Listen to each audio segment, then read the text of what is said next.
It is the 2nd of October, and I have to ask this question.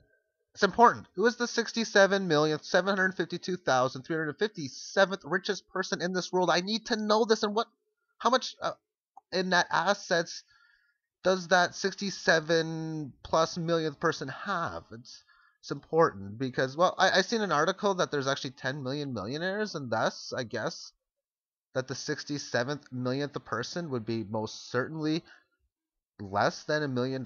And well, if the world had that 99 to 1 ratio as stated from Occupy Wall Street of the elites and the bankers trying to just rule the world, as they say, and 99% who have pretty much been taken down for a beating, then that would definitely mean that there are many people on the 1% that don't even have $1 million worth of value. After all, if it was only millionaires to non-millionaires, the ratio was 1 in 670, or 99.85%, which would then translate to be greater than that when you include the few millionaires or the some millionaires that are actually working to get out of the system, working to work within freedom, supporting causes like Occupy Wall Street, and so on and so on. That percentage can be greater. However, again, though, you have many people who are, well, they've been labeled as sheep, not awake, they don't get it type deal, and they're participating within the system. They're making sure their investments are played well within the indices and that their insurance is paid on time. They got to get the taxes out by the 15th of April, and it's their responsibility as citizens to vote and to respect all the soldiers who have fought in World War One, World War Two, Vietnam, and especially in the Iraq War because of all the major bad terrorist activities. Those sort of deals. So, and the whole point is that many of them are working within the system. They don't realize they're working within the system. And then when many people figure this out, it's a major shock to say the least, and it's very difficult to undo the web of your whole life experience just getting totally flipped around, to say the least.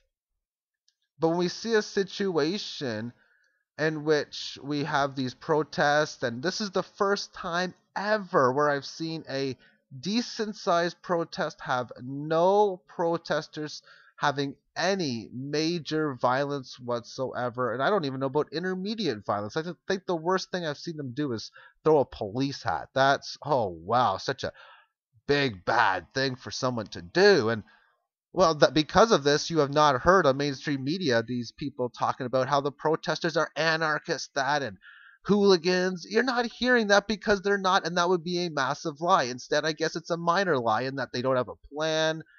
They're small in numbers, and it's that sort of deal. That's where the mainstream media has been focusing on, and they have covered a little bit within the police situation. But what they're not focusing is on why they are there. And if you know how currency is created, you should know why you are there. But they've been trying to hide this information for quite some time, and it doesn't seem as if they're going to succeed within the issue.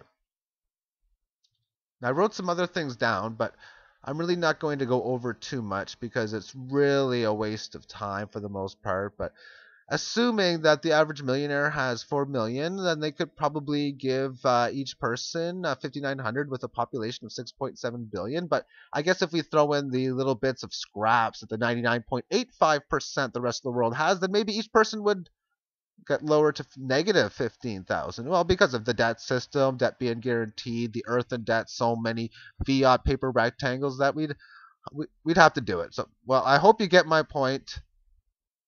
Thank you for watching.